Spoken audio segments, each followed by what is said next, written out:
전라북도 정읍시 내장산 깊은 곳에 자리한 내장산은 1000년이 넘는 세월 동안 수많은 이들의 발길이 끊이지 않았던 영험한 도련입니다.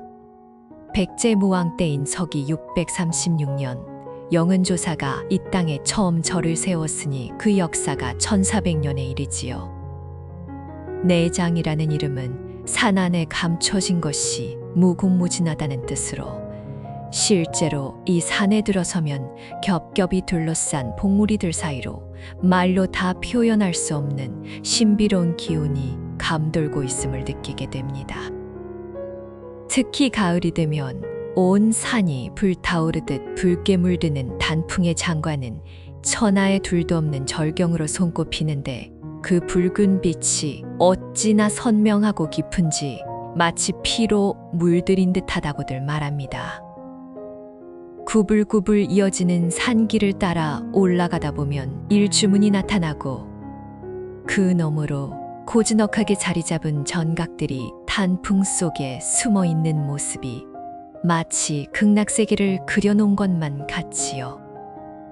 설해봉, 불출봉, 연지봉, 까치봉, 장군봉 등 9개의 봉우리가 병풍처럼 절을 둘러싸고 있어서 바깥 세상의 번뇌가 이곳까지는 미치지 못하는 듯합니다. 내장산은 예로부터 호남 제1의 선찰로 불리며 수많은 고승대덕이 이곳에서 깨달음을 얻었던 성지입니다. 특히 지장보살의 원력이 서린 곳으로 알려져 있어서 먼 길을 마다 않고 찾아오는 신도들이 줄을 잇지요. 사람들은 이 산에 들어서면 마음이 저절로 고요해지고 오래된 나무들 사이에서 부처님의 숨결을 느낀다고 합니다. 대웅전에 모셔진 부처님께 삼배를 올리고 나면 가슴속에 응어리졌던 근심 걱정이 눈 녹듯 사라지는 경험을 한다는 이들도 많습니다. 그래서 이곳을 찾는 이들은 단순히 단풍 구경만을 위해 오는 것이 아니라 지친 영혼을 쉬게 하고 마음의 평화를 얻기 위해 발걸음을 옮기는 것이지요. 오늘 들려드릴 이야기는 바로 이 내장산의 단풍이 왜 유독 붉은지에 관한 전설입니다. 여러분은 혹시 의문을 품어보신 적이 있으십니까? 전국 어디에나 단풍나무는 있건만 왜 유독 내장산의 단풍만이 저토록 피처럼 선명한 붉은 빛을 띠는 것일까요? 이 물음에 대한 답이 오늘 이야기 속에 담겨 있습니다. 천년 묶은 이무기와 한 스님의 인연, 그리고 승천의 꿈이 좌절되던 그날 밤에 벌어진 일들을 말씀드리겠습니다. 자, 본격적으로 시작하기 전에 구독과 좋아요 버튼을 살짝 눌러보세요. 댓글에 나무 아미탑을 남겨주시면 그 공덕이 여러분께 평안으로 돌아가길 축원드립니다. 이제 1400년 전 그 가을밤으로 함께 떠나보겠습니다. 내장산 가장 깊숙한 곳 9보우리가 손을 맞잡고 둘러싼 자리에 영은암이라는 작은 암자가 있었습니다. 암자라 해봐야 법당 하나에 요사체 하나가 전부인 소박한 곳이었지만 이 암자의 주인인 해광스님은 이미 8순을 넘긴 고승으로 온 호남의 이름이 알려진 분이었지요. 해광스님은 젊은 시절 전국의 명산을 두루 돌아다니며 수행을 하다가 50이 넘어서야 이곳 내장산에 정착했는데 그 이유를 묻는 이들에게 스님은 언제나 같은 말씀을 하셨습니다. 이 산에는 범상치 않은 기운이 서려 있으니 내 마지막 수행처로 삼겠노라고 말이지요. 스님의 얼굴은 깊은 주름으로 가득했지만 그 눈빛만큼은 맑은 샘물처럼 투명했고 목소리는 비록 가늘어졌으나 한마디 한마디에 힘이 담겨 있어서 듣는 이의 마음을 저절로 경건하게 만들었습니다. 영은암 뒤편으로는 가파른 절벽이 솟아 있었고 그 절벽 아래에는 깊이를 알 수 없는 검은 연못이 있었습니다. 사람들은 이 연못을 용추라 불렀는데 아무리 가물어도 물이 마르는 법이 없었고 한여름에도 손을 담그면 뼈가 시릴 만큼 차가웠지요. 마을 사람들은 이 연못에 용이 살고 있다는 전설을 믿었고, 그래서 가뭄이 들면 이곳에 와서 기우제를 지내곤 했습니다. 해강 스님도 이 연못의 존재를 알고 있었지만 처음 이곳에 왔을 때 연못가에서 3일 밤낮을 기도한 이후로는 결코 그 근처에 가지 않았습니다. 스님이 무엇을 보았는지, 무엇을 느꼈는지는 아무도 알지 못했지요. 그 해 가을은 유난히 건조하고 청명했습니다. 하늘은 매일같이 쪽빛으로 높았고 산에는 아직 단풍이 물들지 않아 초록빛이 가득했지요. 음력 8월 보름을 며칠 앞둔 어느 날 저녁, 해광 스님은 법당에서 저녁이에 불을 올리고 있었습니다. 목탁 소리가 규칙적으로 울려 퍼지고 스님의 낮은 연불 소리가 산 전체에 은은하게 퍼져나갔지요. 그때였습니다. 갑자기 법당 안에 촛불이 일제히 꺼졌습니다. 바람 한 점 불지 않았는데도 마치 보이지 않는 손이 불을 끈 것처럼 모든 불이 사라진 것이지요. 스님은 목탁을 멈추고 어둠 속에서 가만히 귀를 기울였습니다. 법당 밖에서 기이한 소리가 들려왔습니다. 처음에는 바람 소리인가 싶었지만 자세히 들어보니 그것은 누군가가 낮게 읊조리는 듯한 소리였지요. 웅웅거리는 그 소리는 마치 대지 깊은 곳에서 솟아오르는 것 같기도 했고 하늘 높은 곳에서 내려오는 것 같기도 했습니다. 스님은 천천히 법당 문을 열고 밖으로 나섰습니다. 달빛이 교교하게 마당을 비추고 있었고 멀리 용추가 있는 방향에서 희미한 푸른빛이 깜빡이고 있었지요. 스님의 눈이 가늘어졌습니다. 30년 전 이 산에 처음 왔을 때 보았던 것이 떠올랐기 때문입니다. 해강 스님이 50이 간 넘은 나이에 내장산에 처음 발을 들여놓았던 날, 스님은 산속을 헤매다가 우연히 용추 연못가에 이르렀습니다. 그곳에서 스님은 평생 잊을 수 없는 광경을 목격했지요.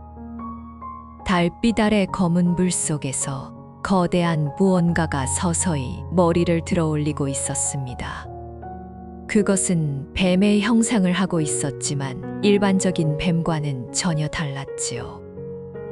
몸통의 굵기가 장정의 허리만 했고 비늘은 검푸른 빛으로 번들거렸으며 머리에는 아직 뿔이 돋지 않았지만 뿔이 날 자리에 2개의 혹이 불룩하게 솟아 있었습니다. 무엇보다 그 눈이 황금빛으로 빛나는 그 눈이 스님을 똑바로 바라보고 있었지요. 스님은 그 순간 온몸이 얼어붙는 듯한 공포를 느꼈지만 동시에 이상한 감정도 느꼈습니다. 그 눈빛 속에는 분노도 저기도 없었습니다. 오히려 깊은 슬픔과 간절한 그리움 같은 것이 담겨 있었지요. 스님과 이무기는 한참 동안 서로를 바라보았습니다. 이윽고 이무기가 물속으로 사라지고 나서야 스님은 비로소 숨을 쉴 수 있었지요. 그날 밤 스님은 연못가에서 3일 밤낮을 앉아 기도를 올렸습니다. 그리고 3일째 되는 새벽, 스님은 꿈속에서 한 노인을 만났습니다. 노인은 허름한 옷을 걸치고 있었지만 풍채가 당당했고 수염이 허리까지 내려와 있었지요. 노인은 스님에게 말했습니다. 자신은 이 산에서 전년을 수행한 이묵이라고 용이 되어 승천하기를 그토록 오래 기다려왔다고. 그러나 아직 때가 되지 않아 물속에 머물고 있노라고 말이지요. 노인의 눈에서는 눈물이 흘러내렸습니다. 그 꿈을 꾼 이후로 해광 스님은 이곳에 암자를 짓고 머물기로 결심했습니다. 스님은 이무기가 언젠가 승천하는 날이 오면 자신이 그 자리를 지켜보리라 생각했지요. 용이 되어 하늘로 오르는 것은 모든 이무기의 꿈이었고 그것은 곧 해탈과도 같은 것이었습니다. 천년이라는 세월을 물속에서 수행하며 기다려온 존재에게 스님은 연민과 경외를 동시에 느꼈지요. 세월이 흘러 스님의 머리카락은 모두 휘어졌고 등은 굽어졌으며 얼굴에는 주름이 깊어졌지만 스님은 여전히 이곳을 떠나지 않았습니다. 그리고 30년이 지난 지금 스님의 눈앞에서 용추가 있는 방향에서 푸른 빛이 번쩍이고 있었습니다. 스님은 그것이 무엇을 의미하는지 단번에 알아차렸지요. 드디어 때가 온 것입니다. 천년묵은 이 무기가 용이 되어 승천할 때가 말입니다. 스님은 염주를 손에 쥐고 천천히 용추가 있는 방향으로 걸음을 옮겼습니다. 나무 사이로 비치는 달빛이 스님의 흰 수염을 비추었고 발밑에서는 마른 낙엽이 바스락거렸지요. 스님의 심장은 평소와 다르게 빠르게 뛰고 있었습니다. 용추에 다다랐을 때 스님은 그 광경에 숨을 멈추었습니다. 연못 전체가 은은한 푸른 빛으로 빛나고 있었고 물 위에는 안개인지 기운인지 알 수 없는 것이 소용돌이치고 있었지요. 그리고 그 소용돌이의 중심에서 거대한 형체가 서서히 물 위로 떠오르고 있었습니다.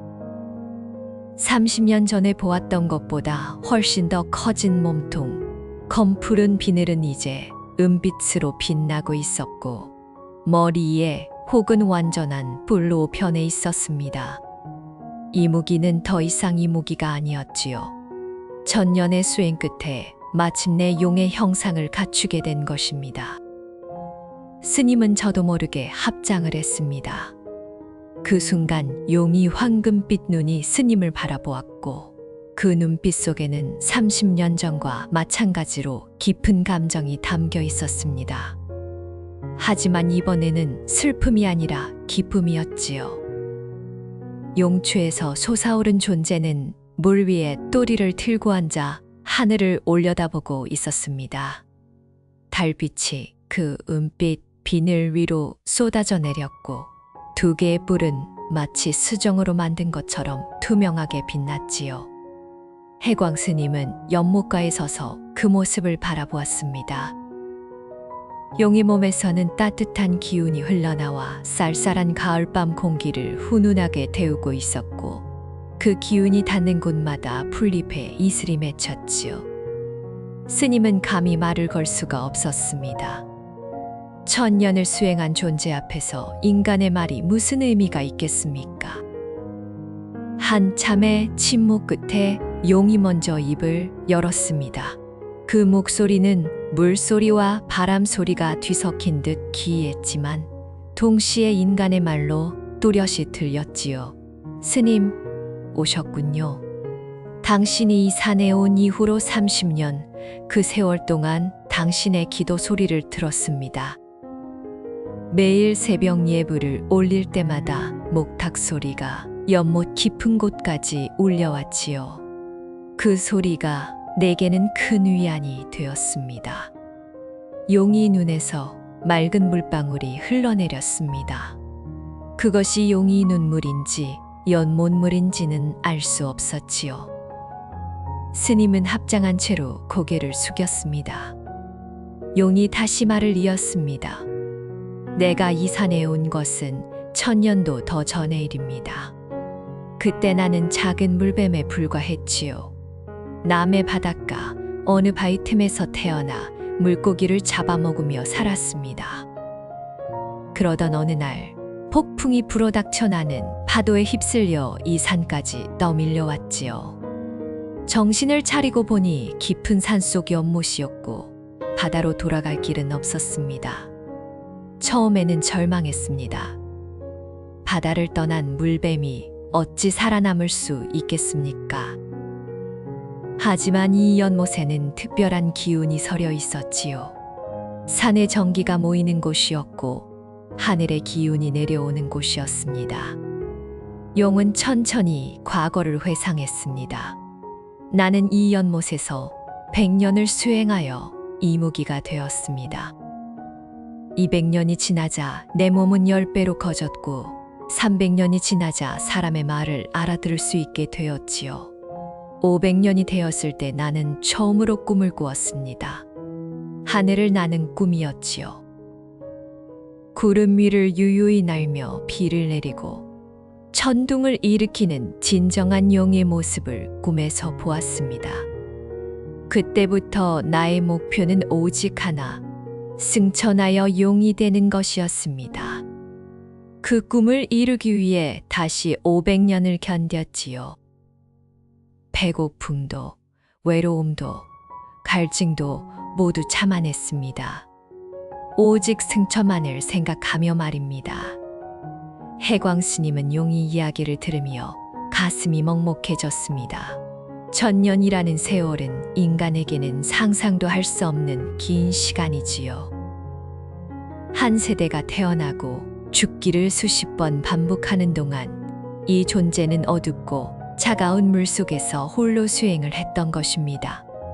스님은 조심스럽게 물었습니다. 이제 드디어 때가 된 것입니까? 용은 천천히 고개를 끄덕였습니다. 내일이 바로 그날입니다.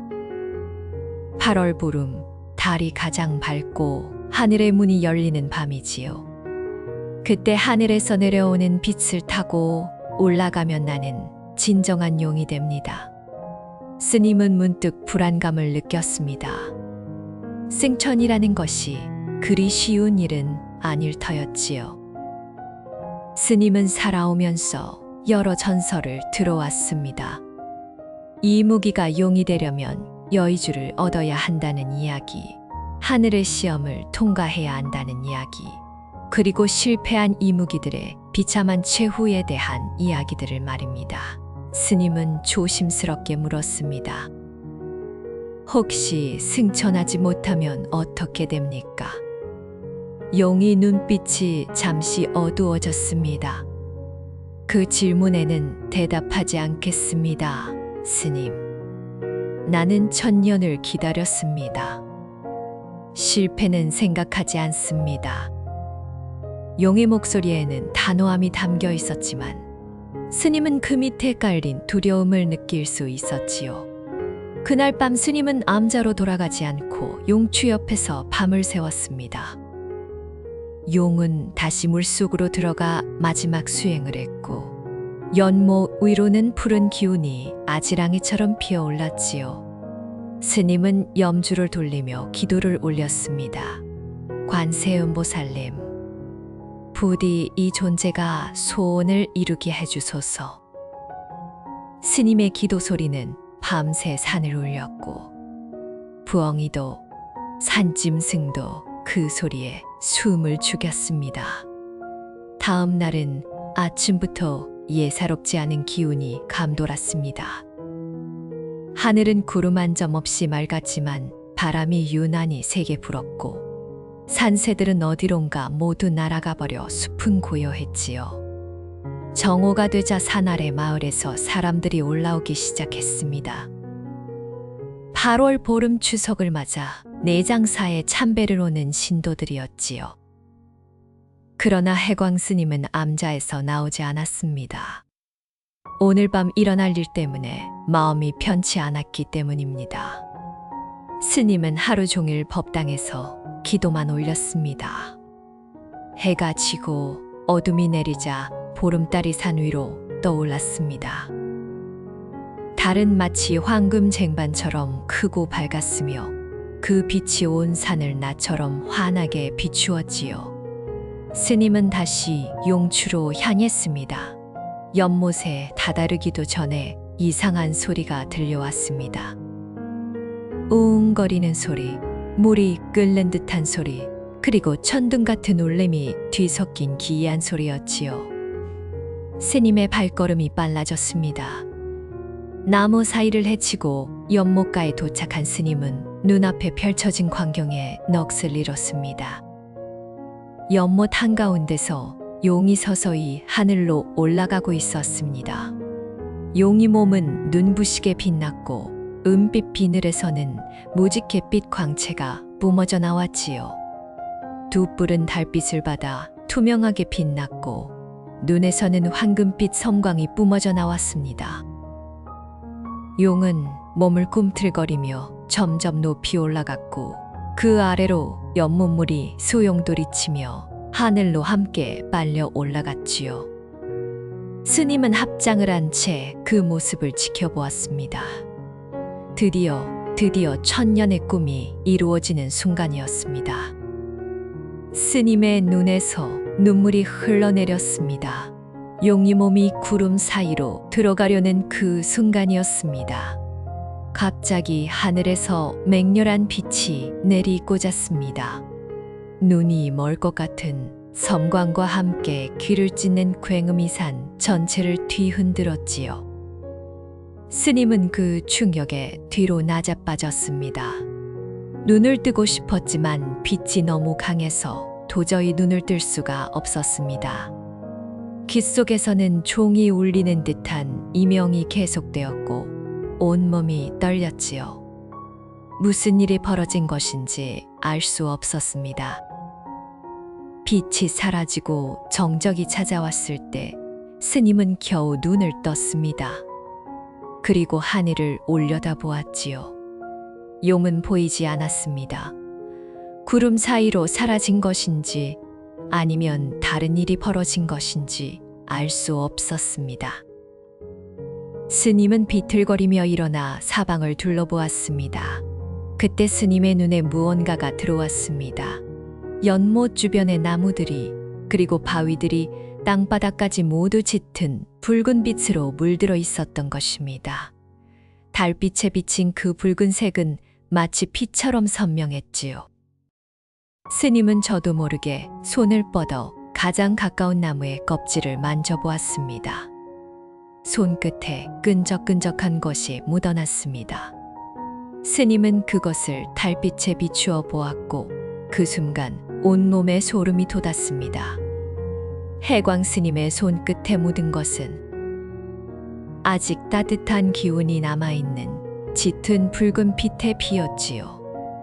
스님은 믿을 수 없다는 듯 사방을 둘러보았습니다. 연못 주변의 모든 것이 피로 물들어 있었습니다.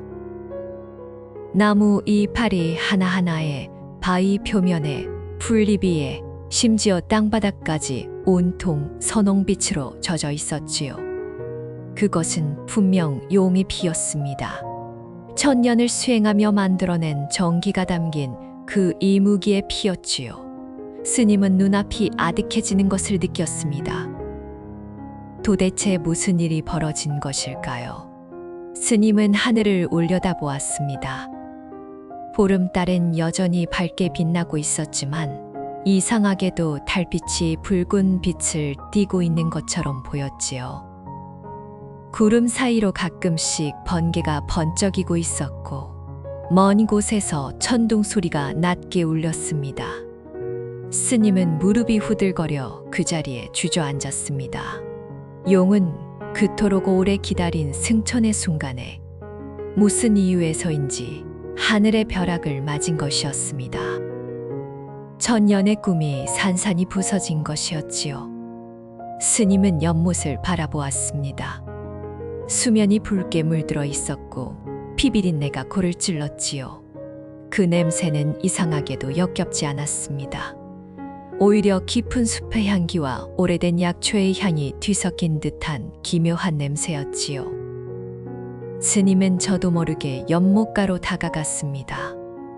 물속에 무언가가 잠겨 있는 것이 보였지요. 스님은 소매자락을 걷어붙이고 손을 뻗었습니다. 손끝에 닿은 것은 부드러운 무언가였습니다. 스님은 그것을 조심스럽게 건져 올렸지요. 그것은 용이 비늘이었습니다.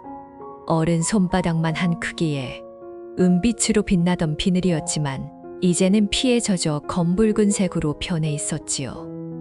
스님은 그 비늘을 두 손으로 받쳐들고 가만히 바라보았습니다. 비늘 위로 스님의 눈물이 뚝뚝 떨어졌습니다. 왜, 어째서 이런 일이 벌어진 것입니까? 천년을 기다린 존재에게 왜 이런 시련이 주어진 것입니까? 스님은 하늘을 향해 외쳤지요. 그러나 하늘은 아무런 대답도 하지 않았습니다. 스님이 무릎 꿇고 통곡하고 있을 때 스님은 화들짝 놀라 뒤를 돌아보았지요. 그곳에 한 노인이 서 있었습니다. 허름한 옷을 걸친 노인이었는데 수염이 가슴까지 내려오고 눈빛이 깊고 서늘했지요. 스님은 그 노인이 누구인지 단번에 알아차렸습니다. 30년 전 꿈속에서 만났던 바로 그 노인이었기 때문입니다.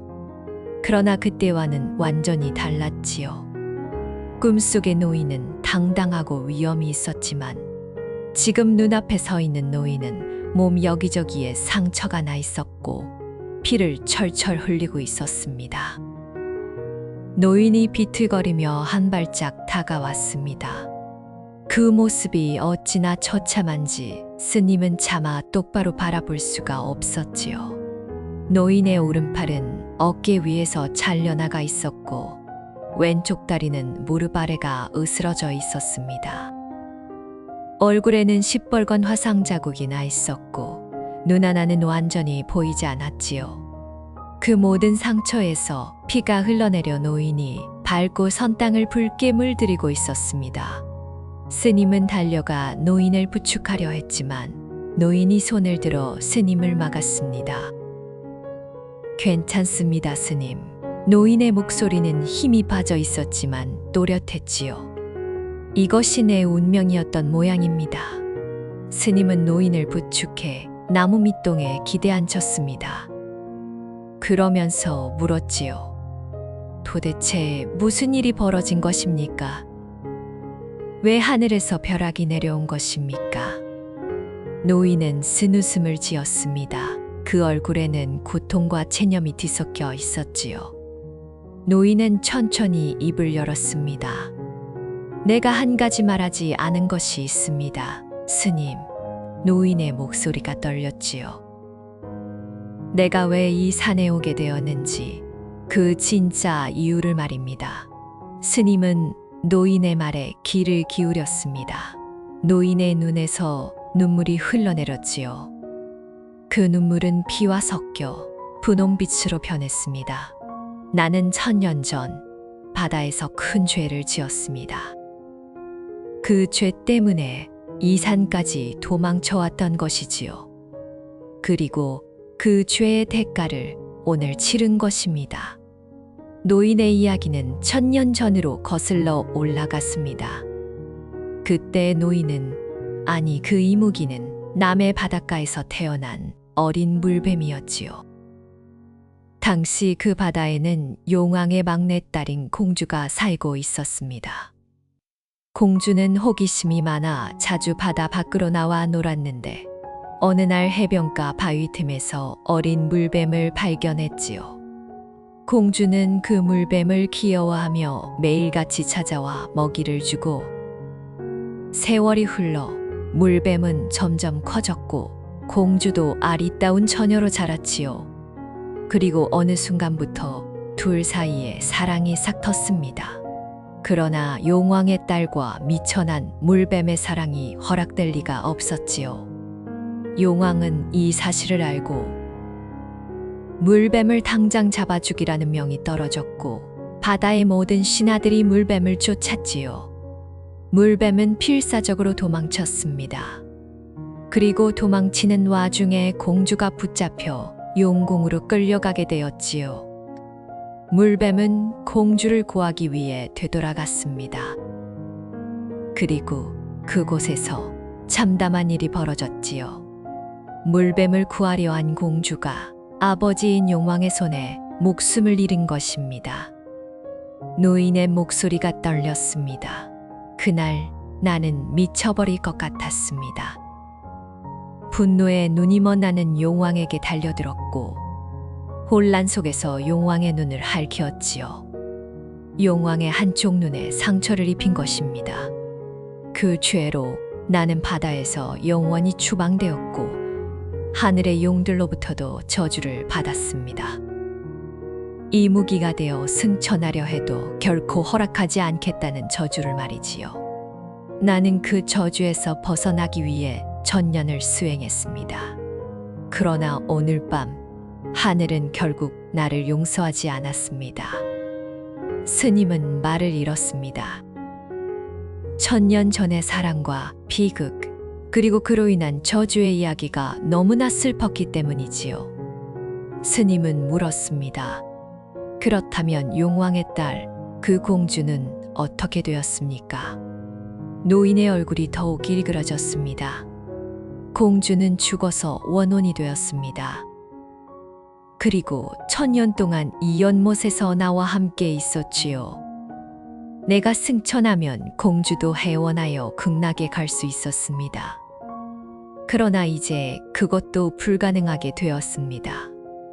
노인의 눈에서 피눈물이 쏟아졌습니다. 스님은 그제야 모든 것을 이해했습니다.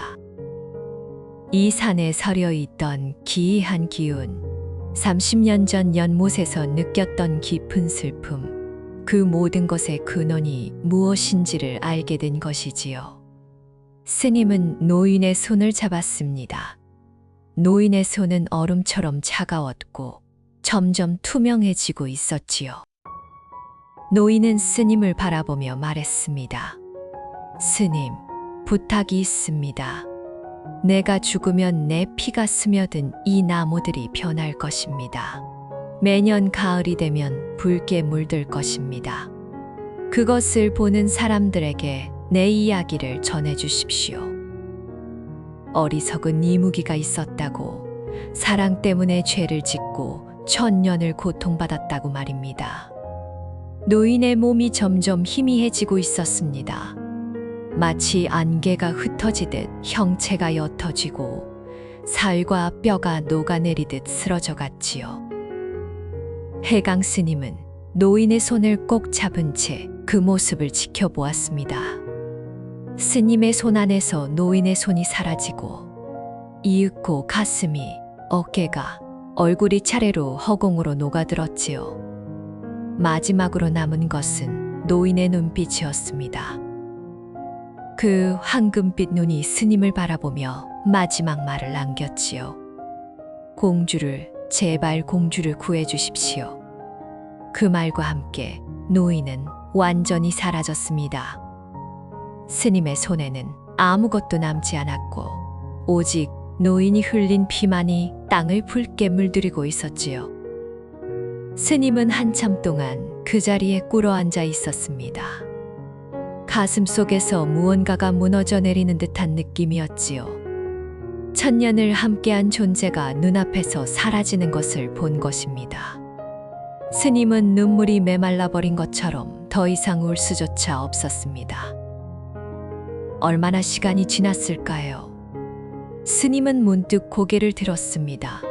연못 한가운데서 무언가가 일어나고 있었기 때문이지요. 피로 물든 물 위로 희미한 빛이 피어오르고 있었습니다.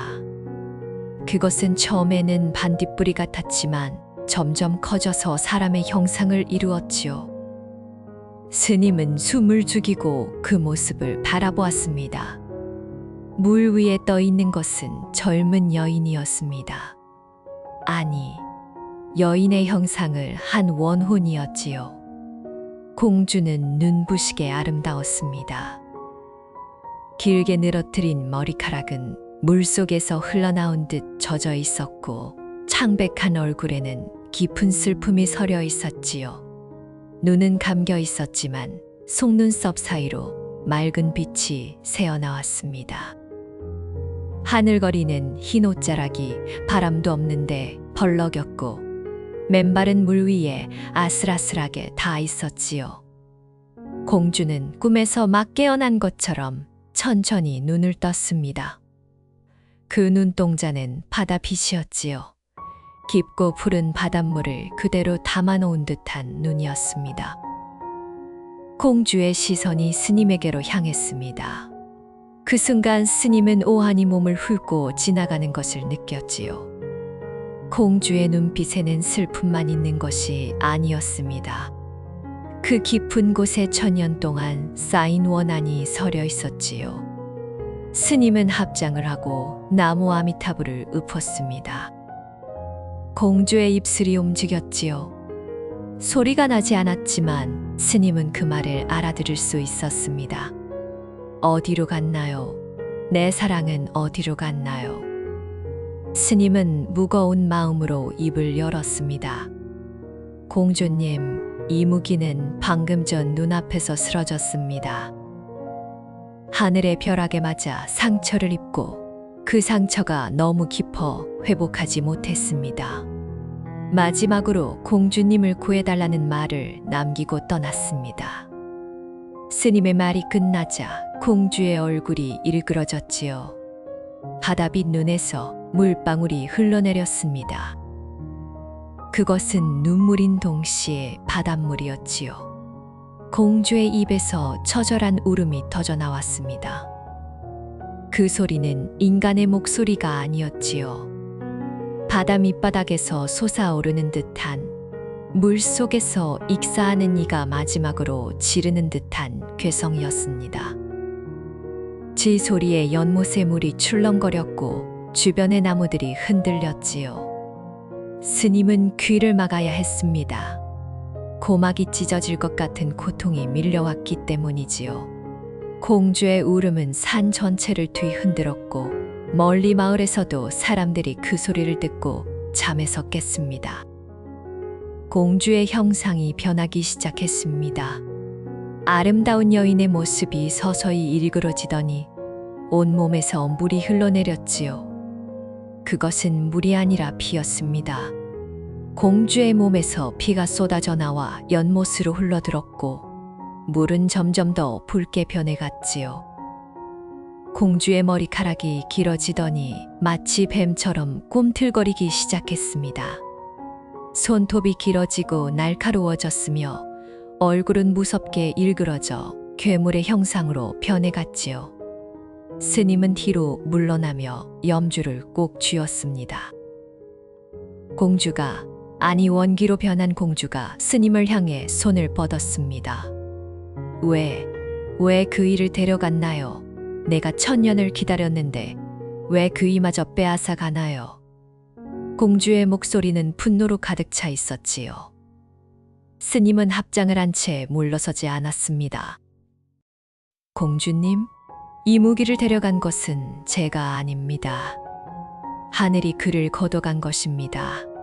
이무기는 마지막까지 공주님을 걱정했습니다. 공주님을 구해달라고 저에게 부탁했습니다. 스님의 말에 공주의 움직임이 잠시 멈추었지요. 나를 구해달라고요. 공주의 목소리에서 분노가 조금 가라앉았지요. 그 말이 사실입니까? 스님은 고개를 끄덕였습니다. 네, 공주님. 이무기의 마지막 말은 공주님을 구해달라는 것이었습니다. 그는 죽는 순간까지 공주님을 걱정했습니다. 천년 전이나 지금이나 그의 마음은 변하지 않았던 것입니다. 스님의 말에 공주의 형상이 다시 변하기 시작했지요. 괴물로 일그러졌던 모습이 서서히 원래의 아름다운 모습으로 돌아갔습니다. 공주는 물 위에 힘없이 무릎을 꿇었습니다. 천년이에요, 스님. 천년을 기다렸습니다. 그이가 용이 되어 승천하면 나도 해원할 수 있을 줄 알았습니다. 함께 하늘로 올라가 영원히 행복하게 살 수 있을 줄 알았지요. 그런데 이제 모든 것이 물거품이 되었습니다. 나는 어떻게 해야 합니까? 이 원한을 어디에 풀어야 합니까? 공주의 눈에서 끊임없이 눈물이 흘러내렸습니다. 그 눈물이 연못에 떨어질 때마다 물이 더 붉게 물들었지요. 스님은 조심스럽게 공주에게 다가갔습니다. 물 위에 떠 있는 원혼 앞에 서는 것은 두려운 일이었지만 스님은 그 두려움을 억누르고 말했지요. 공주님, 이무기는 떠났지만 아직 완전히 사라진 것은 아닙니다. 보십시오. 이 산 전체에 그의 피가 스며들었습니다. 그의 정기가, 천년의 수행이 담긴 피가 이 나무들의, 이 땅에, 이 연못에 남아 있습니다. 스님의 말에 공주가 고개를 들었지요. 무슨 뜻이지요? 공주가 물었습니다. 스님은 주변을 둘러보며 말했습니다. 이 무기의 피에는 그의 정기가 담겨 있습니다. 그 피를 머금은 나무들은 영원히 그를 기억할 것입니다. 매년 가을이 되면 이 나무들은 붉게 물들 것입니다. 마치 지금 이 순간을 재현하듯이 말이지요. 그리고 그 붉은 단풍을 보는 모든 이들이 이야기를 전해들을 것입니다. 천년을 사랑한 이무기와 공주의 이야기를 말입니다. 이무기는 사라지지 않습니다. 영원히 이 산에 남아 공주님과 함께 할 것입니다. 공주는 스님의 말을 듣고 한참 동안 침묵했습니다. 그리고 천천히 고개를 들어 주변을 둘러보았지요. 피에 젖은 나무들, 붉게 물든 연못, 그 모든 것이 이무기가 남긴 흔적이었습니다. 공주의 얼굴에 묘한 표정이 떠올랐지요. 그것은 슬픔인 동시에 기쁨이었고 절망인 동시에 희망이었습니다. 공주가 입을 열었습니다. 그럼 나도 여기에 남겠습니다. 이 연못에, 이 산에, 그이 곁에 영원히 머물겠습니다. 헤어나지 않아도 좋습니다. 극락에 가지 않아도 좋습니다. 그이와 함께 할 수 있다면 말이지요. 스님은 공주의 말에 가슴이 저려왔습니다. 공주의 사랑이 얼마나 깊은 것인지 느껴졌기 때문이지요.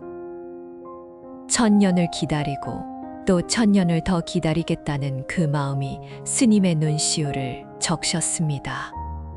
스님은 합장을 하고 말했습니다. 공주님, 그러시다면 제가 매년 천도제를 올리겠습니다. 공주님과 이무기의 넋을 위로하는 채를 말입니다. 또한 이 이야기를 세상에 전하여 두 분의 사랑이 영원히 기억되게 하겠습니다. 그것이 제가 할 수 있는 전부입니다. 공주의 눈에서 다시 눈물이 흘러내렸습니다. 하지만 이번에는 슬픔의 눈물이 아니었지요. 공주는 스님에게 다가와 깊이 절을 했습니다. 감사합니다, 스님. 당신 덕분에 마음의 짐을 조금 내려놓을 수 있을 것 같습니다.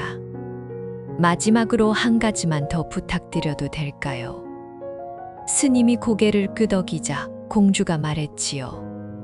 이 연못에 작은 정자를 하나 지어주세요. 그이와 내가 처음 만났을 때 앉아있던 바위와 비슷한 모양으로요. 그곳에서 우리가 함께 쉴 수 있게 해주세요. 스님은 알겠노라고 대답했습니다. 그 순간 공주의 모습이 서서히 희미해지기 시작했지요. 마치 물 한 개가 거치듯 형체가 옅어지더니 이윽고 완전히 사라져버렸습니다.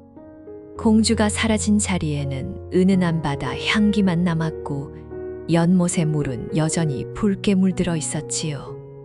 스님은 그 자리에 오래도록 서 있었습니다.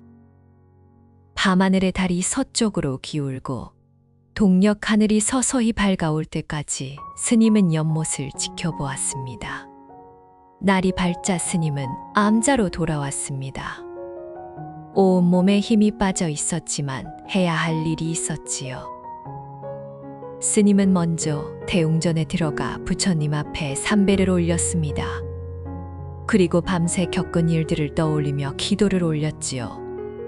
부처님, 천년을 사랑한 두 존재가 있었습니다. 그들은 신분이 달라 사랑을 이룰 수 없었고 그 사랑 때문에 천년의 고통을 받았습니다. 이제 한 존재는 떠나고 한 존재는 남았습니다. 부디 그들의 넋이 평안하기를, 그들의 사랑이 헛되지 않기를 빌어주십시오. 스님의 기도가 끝났을 때 햇살이 법당 안으로 밀려들어 왔습니다. 그 빛이 부처님의 얼굴을 비추는 순간 스님은 이상한 것을 느꼈지요. 부처님의 얼굴에서 미소가 느껴졌던 것입니다. 물론 불상의 표정이 바뀐 것은 아니었지만 스님에게는 분명 미소 짓고 계신 것처럼 보였지요. 스님은 그것을 부처님의 답이라고 받아들였습니다. 그날 이후로 내장사는 변하기 시작했습니다. 가장 먼저 달라진 것은 용추 주변의 나무들이었지요. 피를 머금은 나무들은 여름이 지나도 초록빛을 유지하지 않았습니다. 잎사귀 끝에서부터 서서히 붉은 빛이 번지기 시작했고, 가을이 되자 온 산이 불타오르듯 선명한 단풍으로 물들었지요. 그 붉은 빛은 다른 산의 단풍과는 차원이 달랐습니다. 마치 피를 물감으로 사용하여 칠한 것처럼 깊고 선명했으며 햇빛에 비치면 루비보다 더 영롱하게 빛났지요. 사람들은 그의 가을 내장산의 단풍을 보고 탄성을 질렀습니다. 전국 어디에도 이처럼 붉은 단풍은 없었기 때문이지요. 소문이 퍼지자 멀리서 구경꾼들이 몰려들었고 내장사에는 참배객이 끊이지 않게 되었습니다. 사람들은 스님에게 물었지요. 왜 이 산의 단풍이 이토록 붉습니까? 스님은 잠시 생각에 잠겼다가 대답했습니다. 이 산에 서린 깊은 사연 때문입니다. 그 이야기를 들으시겠습니까? 스님은 약속대로 이무기와 공주의 이야기를 사람들에게 전했습니다. 천년을 사랑한 존재들, 이루지 못한 사랑, 승천에 실패하고 흩뿌려진 피, 그리고 영원히 이 산에 남기로 한 공주의 이야기를 말이지요. 사람들은 그 이야기에 눈물을 흘렸습니다. 어떤 이는 이모기를 불쌍히 여겼고 어떤 이는 공주의 사랑에 감동했지요. 이야기가 끝나면 사람들은 용추를 찾아가 두 존재의 넋을 위로하는 기도를 올렸습니다. 해강 스님은 공주와의 약속을 지켰습니다. 연못가에 작은 정자를 지었는데 바위를 깎아 만든 것이라 마치 바다에서 솟아오른 암초와도 같았지요. 정자의 이름은 쌍용정이라 붙였습니다. 두 마리 용, 이무기와 공주를 기리는 뜻이었지요. 매년 음력 8월 보름이 되면 스님은 이 정자에서 천도제를 올렸습니다. 그때마다 연못의 물결이 일렁이고 어디선가 은은한 바다 향기가 피어올랐지요. 사람들은 그것을 공주가 제를 받으러 온 것이라고 수군거렸습니다. 그러나 스님은 하나의 의문을 떨쳐버릴 수 없었습니다. 이무기가 왜 하늘의 벼락을 맞았는지, 그것이 정말로 천년 전의 죄 때문인지 확신이 서지 않았지요. 이무기의 죄라면 사랑했던 것과 용왕의 눈을 다치게 한 것이었습니다. 그러나 그것이 천년의 수행으로도 씻어지지 않을 만큼 큰 죄였을까요? 스님은 이 문제를 깊이 생각했습니다. 어느 날 밤 스님은 꿈을 꾸었습니다. 꿈속에서 스님은 바다 한가운데에 서 있었지요. 머리 위로 하늘이 펼쳐져 있었고 발밑으로 깊고 푸른 바다가 끝없이 이어져 있었습니다. 그곳에서 스님은 한 노인을 만났지요. 노인은 화려한 용포를 걸치고 있었고 머리에는 용의 뿔로 만든 관을 쓰고 있었습니다. 한쪽 눈이 상처로 인해 감겨 있었지요. 스님은 그가 누구인지 단번에 알아차렸습니다. 용왕이었습니다. 천년 전 자신의 딸을 죽이고 이무기를 추방한 바로 그 존재였지요. 용왕은 스님을 내려다보며 말했습니다. 네가 그 이무기의 벗이라지. 30년간 그의 옆에서 수행했습니다. 용왕의 눈빛이 차가워졌지요. 그렇다면 너도 알아야 한다. 왜 내가 그를 용서하지 않았는지 말이다. 용왕은 스님에게 천년 전의 이야기를 들려주었습니다. 그러나 그것은 이무기가 전한 것과는 조금 달랐지요. 용왕에게는 딸이 셋이 있었습니다. 맏딸과 둘째 딸은 훌륭한 용에게 시집을 갔고 막내딸만이 아직 혼처가 정해지지 않았지요. 용왕은 막내딸을 천상의 신선에게 시집 보낼 생각이었습니다. 막내가 가장 아름답고 영특했기 때문이지요. 그런데 그 딸이 미천한 물뱀과 사랑에 빠졌다는 것을 알게 되었습니다. 용왕은 처음에 딸을 설득하려 했습니다. 물뱀과의 사랑은 불가능한 것이니 포기하라고 말이지요. 그러나 딸은 고집을 꺾지 않았습니다. 아버지, 저는 그를 사랑합니다. 신분이 다르다고 해서 사랑까지 포기할 수는 없습니다. 제가 그의 신분을 높여주면 되지 않겠습니까?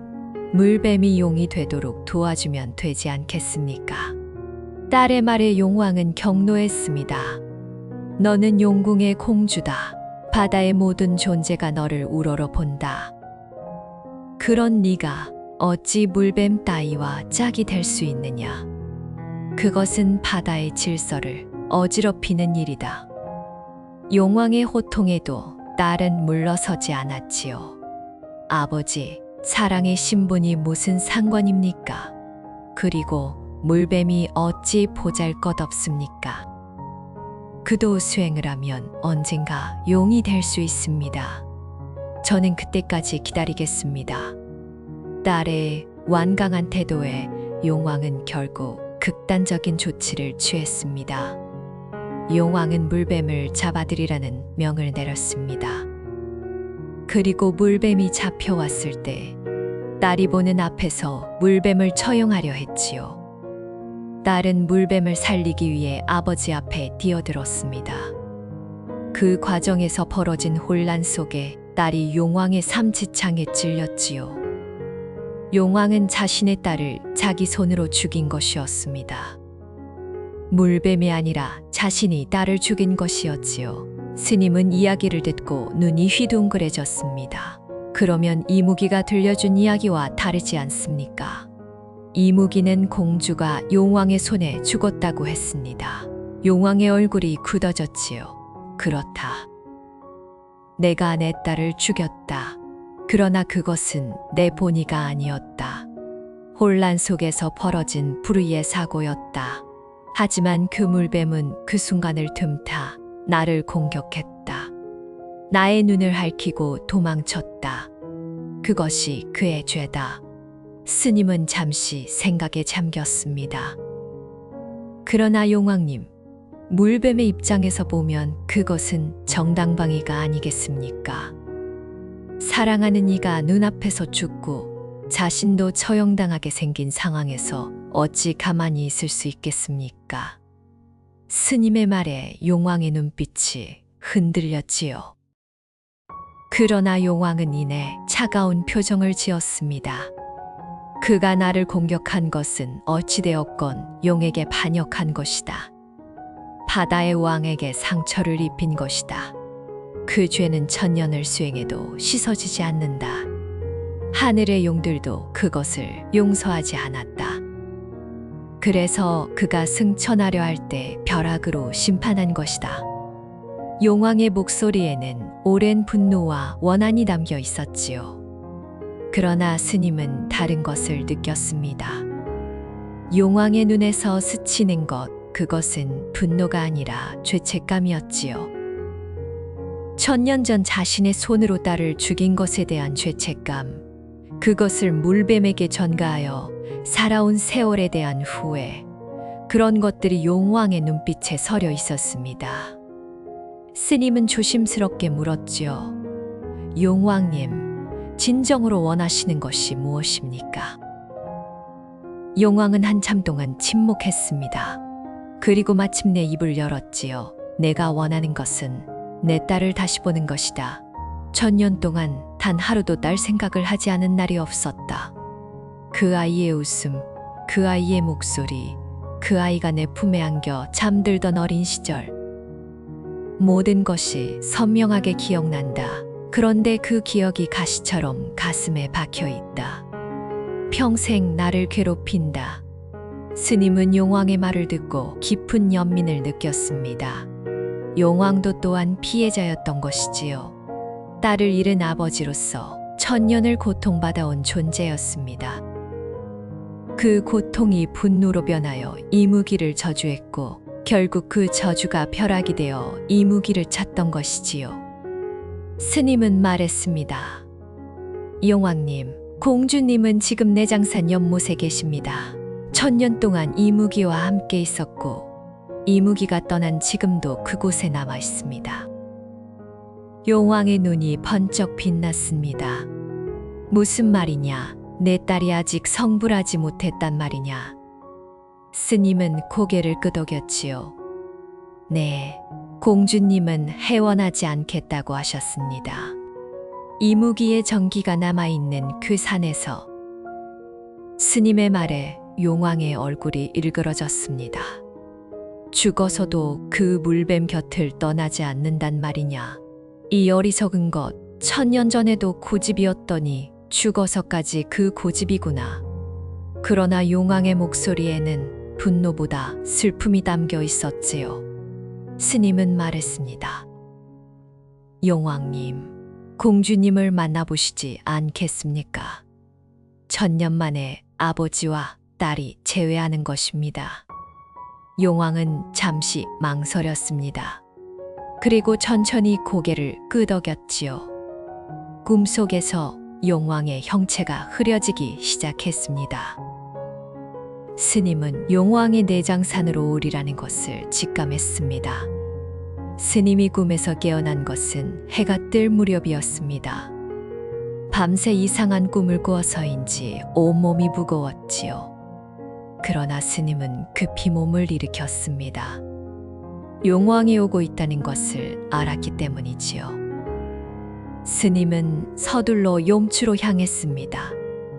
연못에 다다르니 이미 무언가가 일어나고 있었습니다. 연못 위로 짙은 안개가 피어오르고 있었습니다. 그 안개 속에서 두 개의 형체가 마주보고 서 있었지요. 한쪽은 공주였고 다른 한쪽은 화려한 용포를 입은 노인이었습니다. 용왕이 정말로 온 것이었지요. 스님은 숨을 죽이고 그 광경을 지켜보았습니다. 공주와 용왕 사이에는 무거운 침묵이 흐르고 있었습니다. 천년 만의 재회였지만 둘 다 입을 열지 못했지요. 용왕은 딸의 모습을 보며 눈시울이 붉어졌습니다. 공주의 얼굴은 천년 전 그대로였지요. 그 아름다운 얼굴, 그 바다빛 눈동자, 용왕의 기억 속에 남아있는 딸의 모습.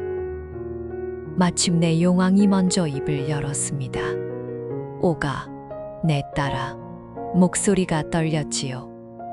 공주의 이름은 옥이었습니다. 바다의 보물인 옥처럼 귀하게 키웠던 막내딸 말입니다. 공주는 아버지를 바라보았지요. 그 눈에는 복잡한 감정이 서려 있었습니다. 원망도, 그리움도, 슬픔도 뒤섞인 눈빛이었지요. 아버지, 천년 만이시군요. 공주의 목소리는 차가웠습니다. 용왕은 그 차가움에 가슴이 찢어지는 듯 했지요. 그래, 천년이다. 천년 동안 단 하루도 네 생각을 하지 않은 날이 없었다. 용왕의 말에 공주의 눈빛이 흔들렸습니다. 저도 마찬가지입니다, 아버지. 천년 동안 아버지를 원망하며 살았습니다. 왜 제가 사랑한 이를 인정해주지 않으셨는지, 왜 저를 죽음으로 몰아넣으셨는지 원망했습니다. 용왕의 얼굴이 고통으로 일그러졌습니다. 그것은 내가 원한 것이 아니었다. 그날 너를 죽인 그것은 사고였다. 나는 결코 내 손으로 너를 죽일 생각이 없었다. 용왕의 눈에서 눈물이 흘러내렸지요. 천년 동안 감춰왔던 눈물이었습니다. 공주는 아버지의 눈물을 보며 가슴이 아려왔습니다. 1000년 동안 원망만 해왔지만 막상 아버지를 다시 보니 그리움이 밀려왔지요. 아버지, 저는 아버지를 미워했습니다. 하지만 동시에 그리웠습니다. 어린 시절 아버지 품에 안겨 바다 구경을 하던 기억, 아버지가 잡아준 진주 조개를 목걸이로 만들어 달던 기억, 모든 것이 생생합니다. 용왕은 딸에게 다가가 무릎을 꿇었습니다. 바다의 왕이, 모든 수중 생물의 지배자가 딸 앞에 무릎을 꿇은 것이지요. 오가, 용서해다오. 1000년 전의 일을, 네 사랑을 막으려 한 것을, 그리고 네 목숨을 빼앗은 것을 용서해다오. 나는 1000년 동안 그 죄책감에 시달려왔다. 용왕의 목소리가 울먹였습니다. 공주는 무릎 꿇은 아버지를 내려다보았습니다. 그 순간 1000년 동안 쌓였던 원한이 녹아내리는 것을 느꼈지요. 아버지도 고통받았던 것이었습니다. 딸을 잃은 아픔, 자기 손으로 딸을 죽인 죄책감, 그것이 1000년 동안 아버지를 괴롭혀왔던 것이지요. 공주는 천천히 아버지 앞에 앉았습니다. 아버지, 저도 용서해 주세요. 아버지의 마음을 헤아리지 못하고 고집만 부린 것을, 아버지께 반항한 것을, 그리고 아버지를 1000년 동안 원망한 것을 용서해 주세요. 공주의 눈에서도 눈물이 흘러내렸습니다. 용왕은 딸을 끌어안았지요. 1000년 만의 포옹이었습니다. 스님은 그 광경을 보며 눈물을 흘렸습니다. 1000년의 원한이 풀어지는 순간을 목격한 것이지요. 용왕과 공주는 한참 동안 서로를 껴안고 울었습니다. 그 눈물이 연못에 떨어질 때마다 붉게 물들었던 물이 서서히 맑아지기 시작했지요. 마치 피가 씻겨나가듯이 연못이 본래의 푸른 빛을 되찾아갔습니다. 마침내 용왕이 입을 열었습니다. 오가, 이제 아버지와 함께 바다로 돌아가자. 1000년 동안 외롭게 있었으니 이제는 고향으로 돌아가야 하지 않겠느냐. 그러나 공주는 고개를 저었지요. 아버지, 저는 갈 수 없습니다. 제가 사랑한 이가 이곳에 남아 있습니다. 그의 정기가 이 산에 스며들어 있습니다. 저는 그와 함께 여기에 남겠습니다. 용왕의 얼굴에 고통이 스쳤습니다. 아직도 그 물뱀을 잊지 못하느냐, 죽어서까지 그의 곁을 지키겠다는 말이냐. 공주는 단호하게 고개를 끄덕였지요. 네, 아버지, 1000년을 함께했고 앞으로도 1000년을 함께하겠습니다. 그것이. 용왕은 딸을 바라보았습니다. 그 눈빛에는 체념과 함께 깊은 사랑이 담겨 있었지요. 알겠다, 오가. 네가 그토록 원한다면 막지 않겠다. 그러나 아버지로서 한 가지만 해주마. 용왕은 품에서 빛나는 구슬 하나를 꺼냈습니다. 그것은 여의주였지요. 용만이 가질 수 있는 신비한 보물이었습니다. 이것을 받아라. 이것이 있으면 네가 원하는 대로 이 산을 지킬 수 있을 것이다. 그리고 네가 사랑한 이의 정기도 영원히 보존될 것이다. 공주는 떨리는 손으로 여의주를 받았습니다. 장계 구슬에서 따뜻한 기운이 흘러나왔지요. 감사합니다, 아버지. 공주의 눈에서 다시 눈물이 흘러내렸습니다. 용왕은 딸의 머리를 쓰다듬었지요. 행복해라, 오가. 그리고 가끔은 아버지도 생각해다오. 용왕의 모습이 서서히 희미해지기 시작했습니다. 바다로 돌아가는 것이었지요. 아버지. 공주가 손을 뻗었지만 용왕은 이미 안개 속으로 사라지고 있었습니다. 마지막으로 용왕의 목소리가 들려왔지요. 내가 그 물뱀에게 내렸던 저주를 거두겠다. 그가 온전히 이 산의 정령이 될 수 있도록 허락하겠다. 그리고 너희 둘의 사랑이 영원하기를 아버지가 축복한다. 용왕의 목소리가 완전히 사라지자 하늘에서 무지갯빛이 내려왔습니다. 그 빛이 연못을 감싸자 물속에서 무언가가 떠올랐습니다. 은빛으로 빛나는 형체, 그것은 이무기였습니다. 아니, 이제는 이무기가 아니었지요. 완전한 용의 형상을 갖춘 아름답고 위험 있는 존재가 물 위에 떠 있었습니다. 공주는 눈을 의심했지요. 용, 그이가 진정한 용이 되었습니다. 용이 공주를 향해 다가왔습니다. 오, 천년을 기다리게 해서 미안하오. 용의 목소리는 따뜻하고 부드러웠지요. 공주는 눈물을 흘리며 용에게 달려갔습니다. 당신, 정말 당신인가요? 용은 고개를 끄덕였지요. 당신 아버지가 저주를 풀어주셔서 비로소 진정한 용이 될 수 있었소. 그리고 이제 우리는 영원히 함께할 수 있소. 용과 공주는 서로를 바라보며 미소 지었습니다. 천년의 기다림 끝에 마침내 이루어진 사랑이었지요. 스님은 그 광경을 보며 합장을 했습니다. 부처님, 감사합니다. 마침내 두 존재가 행복을 찾았습니다. 스님의 기도가 끝나자 용과 공주의 모습이 서서히 연못 속으로 사라졌습니다. 그것이 그들의 안식처가 된 것이지요. 그날 이후 내장산의 단풍은 해마다 더욱 아름다워졌습니다. 용이 피가 스며든 나무들은 가을이 되면 세상 어디에도 없는 선명한 붉은 빛으로 물들었고 그 모습을 보러 전국에서 사람들이 몰려들었지요. 해광 스님은 평생 영은함을 지키며 용과 공주의 이야기를 사람들에게 전했습니다. 스님이 입적한 후에도 그 이야기는 후대의 스님들에게 전해졌고 마침내 내장산의 전설이 되었지요. 매년 음력 8월 보름이 되면 용추 연못에서 기이한 일이 벌어진다고 합니다. 달빛이 연못 위에 쏟아지면 물속에서 은은한 빛이 피어오르고 두 마리의 용이 물 위로 솟아올라 하늘을 나는 것을 볼 수 있다고 하지요.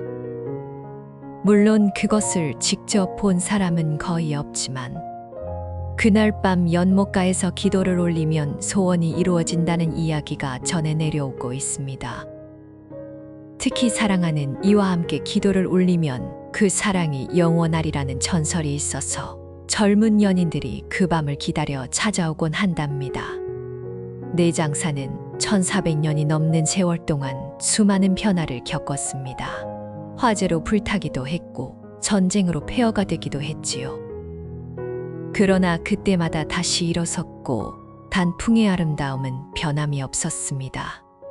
사람들은 이 산의 단풍이 왜 그토록 붉은지 묻곤 합니다.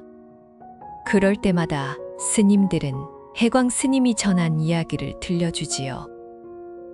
천년을 사랑한 이무기와 공주의 이야기, 그 피가 스며든 나무들의 이야기를 말입니다. 이 이야기를 들은 사람들은 단풍을 바라보는 눈이 달라진다고 합니다. 그저 아름다운 풍경이 아니라 천년의 사랑이 담긴 기적을 보는 것이지요. 붉은 잎사귀 하나하나에 이무기의 정기가 공주의 사랑이 서려 있다고 생각하면 그 단풍은 더없이 소중하게 느껴집니다. 어쩌면 그것이 이 전설이 1000년을 넘게 전해져 내려오는 이유인지도 모르겠습니다. 오늘 들려드린 이야기가 여러분의 마음에 어떻게 닿았는지 궁금합니다. 사랑 때문에 1000년을 기다린 이무기, 죽어서도 곁을 떠나지 않은 공주, 그리고 마침내 딸을 용서하고 축복한 용왕. 이들의 이야기는 우리에게 무엇을 말해주고 있을까요? 사랑은 신분을 초월한다는 것일까요?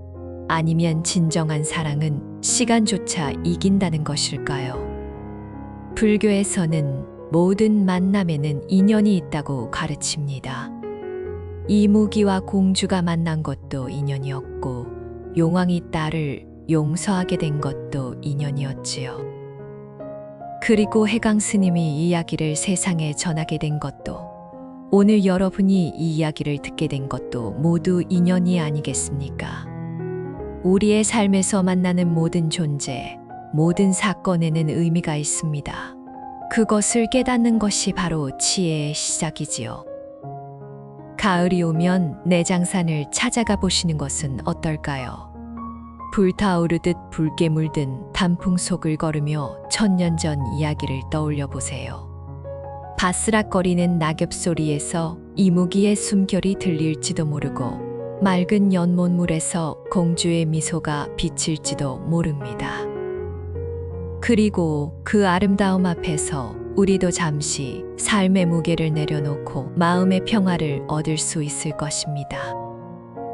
이 이야기가 여러분의 마음에 깊은 감동으로 남았기를 바라며 댓글에 나무아미탑을 한 번씩 남겨주시면서 이무기와 공주의 영원한 사랑을 함께 축원해 주시면 어떨까요?